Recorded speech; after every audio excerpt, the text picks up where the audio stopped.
Lesson 2. We are still going to be increasing and decreasing percentages this week, but what we're going to do now is calculations without a calculator. So the prior knowledge you need are to do with finding percents without a calculator mentally from the previous week. If you can't remember how to do this, you need to go back and look at all the information that I put up in the previous assignments. Okay, so we're going to use without a calculator. So remember what percent means. It means per 100. So 1% is 1 per 100. 10% is 10 per 100, which reduces to a tenth. We should know that by now. And 20% can be 2 tenths, but that reduces to a fifth. 25% is a quarter. A lot of us feel comfortable with that, and most people are comfortable with 50%, which is a half. 75% a wee bit trickier. It's 3 lots of 25% is 3 quarters. And then we've got our special cases, if you remember, 33 and a third percent. The fraction's actually a giveaway in it, and 66 and 2/3%. So if you were finding 50%, you could do it mentally, or you can use a bus shelter and divide by 2.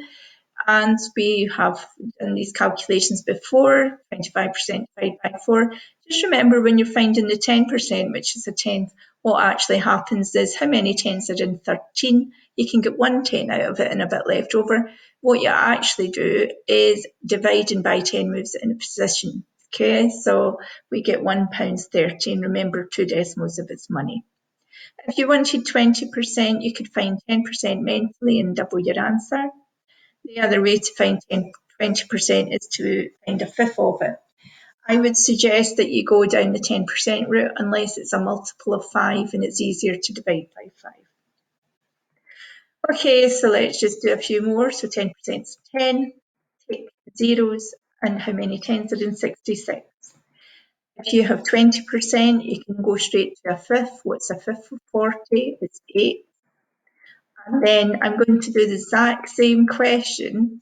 I'm not using a fifth this time. I've put it in deliberately because if you know 10% is 10 from using this idea. So 20% is 2 tenths. What can you do? We can divide by tens, and then 2 lots of 4 means 2 lots of 2 times 4, which is 8. So find 10% and then double it.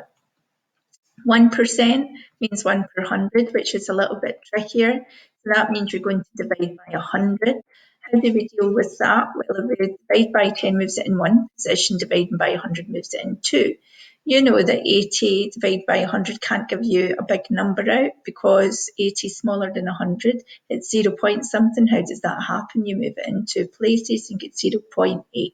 You can call it 0.8 if you want. 0.8 is fine. 25% should be easy now. It's a quarter of 16, and that's just 4, isn't it? And then 75% is 3 quarters of 24. Let's divide by the bottom times by the top. So how many 4s is 6? 3 lots of 6 then is 18. Okay. Again, we need you to go back and do these if you can't remember how to do them. The only way you're going to do it is with practice. Let's do 10%. 10% of 90. What's a tenth of 90? It's 9. And then 5%. Do you remember what we did? If you knew 10%, find 5%, you half. So then how do you find 35%? 35% is made up of 3 lots of 10% plus a 5%. So it's made up of 3 lots of 9, and then you 4.5. So 27 and 4.5, and you get your answer. So now we're going to do is use your non-calculator skills and collaborate them with increase and decrease. No calculators though, okay? It's a no-no now. So if we increase and decrease your calculations, if we are going to find the sale price of a guitar, I would hope you'd expect that the value would go down. So if it's got 30% off, then let's find 10% first. So what is 10%?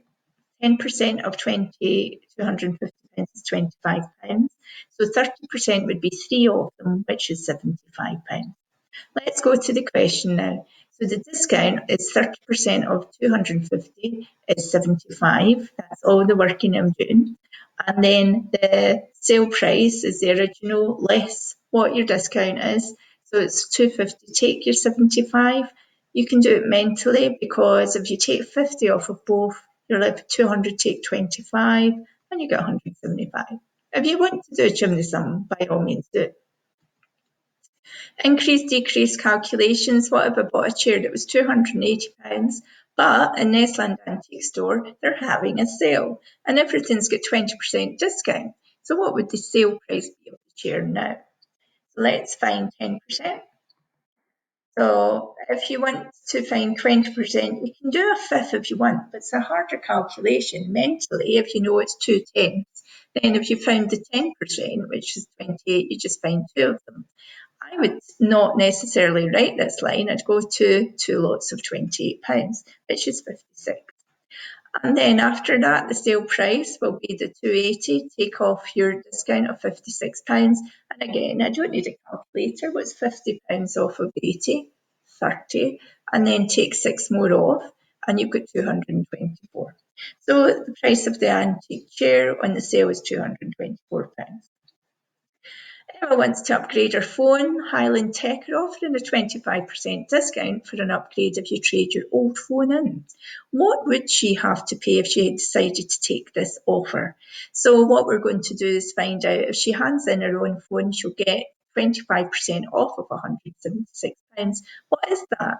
25% a quarter. Now, I've not done a fancy division or anything like that. If you think about it, how many fours are in 17? Well, 4 fours are 16, so it goes 4 remainder 1, and you get 16 again. So I can do it mentally and get 44. If you need a division at the side, do a division at the side. And then the discount is off the original price. And again, I don't need to take any chimney sums or anything like that, because 4 off of 6 leaves you with 2, and 4 off of 7 leaves you with 3, and you get £132. If you want a chimney sum, do a chimney sum. Okay, Melbourne estate agent is advertising a house valued at £184,000, and the market's very competitive, and you're advised to go over the price and offer 1% over your asking price. So that means you have to pay more. So what should you offer to buy the house? So what we're going to do is find 1% now. So if it's 1% extra, then that means 1 per 100, doesn't it? So what can you do? All we need to do here is take off 2 zeros and you get 1,840. So it's not that bad. It's crazy numbers, but it's not that bad. Then what do we actually offer? It doesn't mean we're going to get the house, but it means we've got a good chance.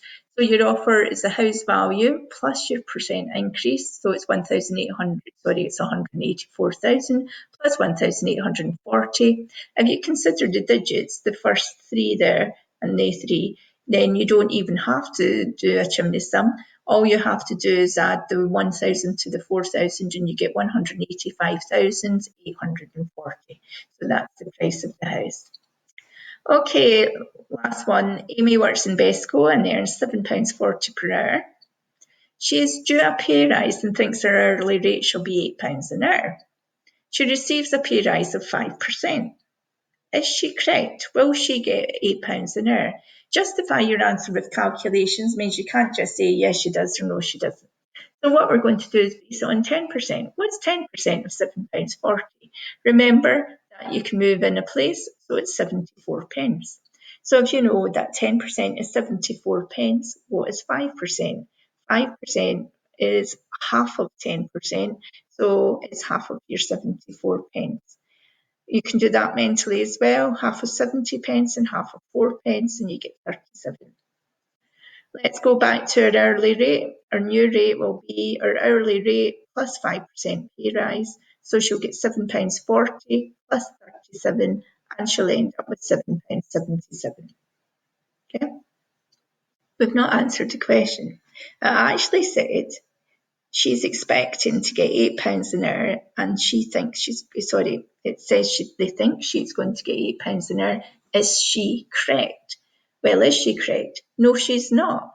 So she's close to it. She's at 777, but remember to answer the question. So no, she is not correct. Amy will be disappointed as she shall earn 7.77 per hour, which is 23 pence less per hour than she actually expected. Okay, so remember to answer questions if you're up. Right, so for increase and decrease, what do? You find the percent and then you add it on, okay? And then for decreases or falls in value, then for your new value, you take their original value and take the percent off. Rate your success this week. Can you now calculate a percent with and without a calculator? Can you find the new value of an item after a percent increase? Can you find the new value of an item after a percent decrease? And just to remind you of all your percents, 50% is a half, 25% is a quarter, 75% is 3/4. I've put the most popular ones that you've seen before at the top this time. 1% is 1 per 100, so 3% would be 3 per 100. 10% is a tenth, so 30% would be 3 tenths, and 70% would be 7 tenths, and on and on and on. 20% is 2 tenths, but that can go to a fifth. So when you've got 40%, you can call it 4 tenths, or you can call it 2/5, and 60% can be 6 tenths or 3/5, and 80% can be 8 tenths or 4/5. So for these ones here, you can reduce them even further if it's helpful at the time. And lastly, your special cases, you know about the third and the 2/3. Okay, so it would be handy to have this open while you're doing your task. So what you've got now is to try task 2 using the link to that quiz. You're going to do things mentally at any point in time. You can jot down working at the side, but I want you to try your best not to use a calculator for this task. And you're just typing in your numbers, okay? Remember, with money, it needs 2 decimal places if you end up with maybe 0.5 or whatever, and that's you.